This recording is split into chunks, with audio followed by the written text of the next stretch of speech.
ಇದು ಹಂಪಿ ಝೂ ಹೊಸಪೇಟೆಯ ಕಮಲಾಪುರ ಹತ್ತಿರದಲ್ಲಿ ಬರುತ್ತೆ. ನೋಡೋದಕ್ಕೆ ತುಂಬ ಚೆನ್ನಾಗಿದೆ ಲೊಕೇಶನ್. ಆ್ಯಕ್ಚುಲಿ ಫೋಟೋ ಶೂಟ್ ಮಾಡೋರಿಗೆ ಇದು ಹೈಲೈಟ್ ಪ್ಲೇಸ್. ತುಂಬ ಚೆನ್ನಾಗಿದೆ.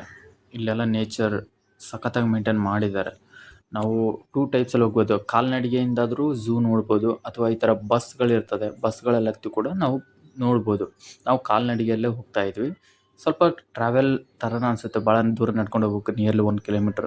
ಅಲ್ಲಿಗೆ ಬಂದಮೇಲೆ ನಮಗೆ ಸ್ಟಾರ್ಟಿಂಗಲ್ಲಿ ಸಿಗೋದು ದೊಡ್ಡ ಕೋಳಿ. ಹೆಸರು ನನಗೆ ಗೊತ್ತಾಗ್ತಿಲ್ಲ, ಬಟ್ ತುಂಬ ದೊಡ್ಡದು. ನಾನು ಈಗ ಏನು ನೋಡ್ತಾ ಇದ್ವಿ, ಈ ಆಸ್ಟ್ರಿಚ್. ಹೆಚ್ಚಾಗಿ ಇವು ಆಸ್ಟ್ರೇಲಿಯಾ ಖಂಡದಲ್ಲಿ ಸಿಗ್ತದೆ. ಅಲ್ಲಿಂದ ಇಂಪೋರ್ಟ್ ಮಾಡಿಕೊಂಡು ಇಲ್ಲಿ ಇರಿಸಿದ್ದಾರೆ. ಏನೋ ಮೇವು ಹಾಕಿದ್ದಾರೆ, ತಿಂತಾ ಇದ್ದಾವೆ ಅವು. ಇದು ಆಸ್ಟ್ರಿಚ್.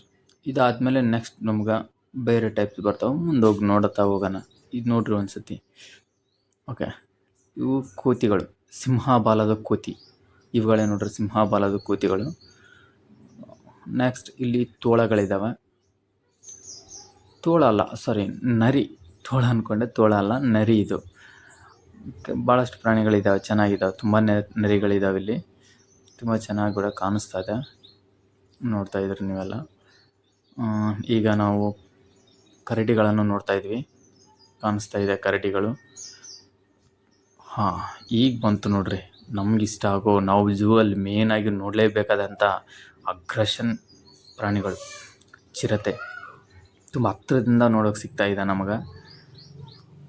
ಇದು ನೋಡಿಬಿಟ್ರೆ ಸೇಮ್ ಟೆಡ್ಡಿ ಬೇರ್ ಇದ್ದಂಗೆ ಇದೆ. ಅದ್ರ ಚರ್ಮ ಅಂತೂ ಸೇಮ್ ಟೆಡ್ಡಿ ಬೇರ್, ಅಷ್ಟು ಸ್ಮೂತ್ ಇದೆ. ಹುಲಿಗಳು ಎಲ್ಲ ತುಂಬ ಹತ್ತಿರದಿಂದ ನೋಡೋದಕ್ಕೆ ಸಿಗ್ತಾ ಇದೆ.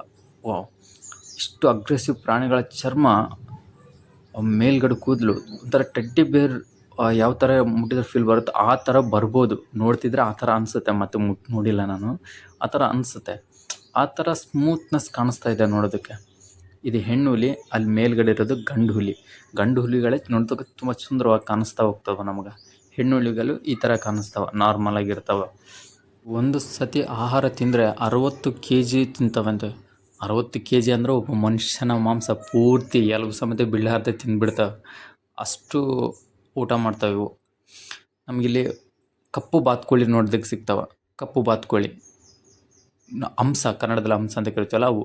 ನವಿಲುಗಳು ಕೂಡ ಸಿಗ್ತವೆ. ತುಂಬ ಹತ್ತಿರದಿಂದ ನೋಡ್ಬೋದು ನವಿಲುಗಳನ್ನ, ತುಂಬ ಹತ್ತಿರದಲ್ಲಿ ಕಾಣಿಸ್ತವೆ. ಮೊಸಳೆಗಳು ಕೂಡ, ಇಲ್ಲಿ ಮೊಸಳೆಗಳು ನೋಡ್ತಿದ್ರೆ ಭಯಂಕರ ಸಿಕ್ಕಾಪಟ್ಟು ಉದ್ದ, ತುಂಬ ಹತ್ತಿರದಿಂದ ನೋಡೋದಕ್ಕೆ ಸಿಗ್ತದೆ. ಒಂದು 4-5 ಇದಾವೆ ಇಲ್ಲಿ. ಇಲ್ಲಿ 2 ನೋಡಿದ್ರಿ, ಆ ಕಡೆ ಒಂದಿದೆ, ಎಲ್ಲ ಒಂದು 4-5 ಇದೆ. ಜಿರಾಫೆ, ಇವು ನ್ಯಾಚುರಲಾಗಿ ಎಲ್ಲಿ ಕಾಣಿಸ್ತವೆ, ರಾಜಸ್ಥಾನ್ ಆ ಕಡೆ ಕಾಣಿಸ್ತವೆ. ಬಟ್ ನಮ್ಮ ಕಡೆ ಇಲ್ಲಿ ಕೂಡ ಕಾಣಿಸ್ತವೆ. ಆಫ್ರಿಕಾ ಖಂಡದಲ್ಲಿ ನಮಗೆ ಈ ಜಿರಾಫೆಗಳು ಹೆಚ್ಚು ಕಾಣಿಸ್ತದೆ. 2 ಜಿರಾಫೆಗಳಿದ್ದಾವೆ ಇಲ್ಲಿ ಟೋಟಲು. ಒಂದು ಇಲ್ಲಿದೆ, ಇನ್ನೊಂದು ಈ ಕಡೆ ಇದೆ. ಕಾಣಿಸ್ತಿದೆ ಅಲ್ಲ, ಗೋಡನಲ್ಲಿದೆ ಅದು. ಅವ್ಕೆ ಫ್ರೀಡಮ್ ಕೊಟ್ಟಿದ್ದಾರೆ, ತಿರುಗಾಡೋದಕ್ಕೆಲ್ಲ ಬಿಟ್ಟಿದ್ದಾರೆ. ತಿರುಗಾಡೋದಕ್ಕಂದ್ರೆ ಜಂಗಲಲ್ಲಿ, ಅಡವಿಯಲ್ಲಿ ತಿರುಗಾಡೋಕ್ಕೆ ಬಿಟ್ಟಿಲ್ಲ. ಇದ್ರೊಳಗಡೆ ನಾವು ತಿರುಗಾಡೋದಕ್ಕೆ ಬಿಟ್ಟಿದ್ದಾರೆ. ಆಹಾರ ಎಲ್ಲ ಇದ್ದ ಜಾಗದಲ್ಲೇ ಬರುತ್ತೆ ಅವಕ್ಕೆ, ಅದಕ್ಕೇನು ಸಮಸ್ಯೆ ಇಲ್ಲ. ಇವಕ್ಕೆ ಚೆನ್ನಾಗಿದೆ. ತುಂಬ ಹತ್ತಿರದಿಂದ ನೋಡಿದ್ದು ಭಾಳ ಖುಷಿ ಆಯಿತು. ಇಲ್ಲಿ ಒಬ್ಬರು ಯೂಟ್ಯೂಬರ್ ಇದ್ದಾರೆ. ಯೂಟ್ಯೂಬ್ ತುಂಬ ಹತ್ತಿರದಿಂದ ಮಾಡೋದಕ್ಕೆ ಪರ್ಮಿಷನ್ ಕೊಟ್ಟಿದ್ದಾರೆ. ಓಕೆ, ನಾವಿಲ್ಲಿ ನೀರು ಆನೆನ ನೋಡ್ತಿದ್ದೇವೆ.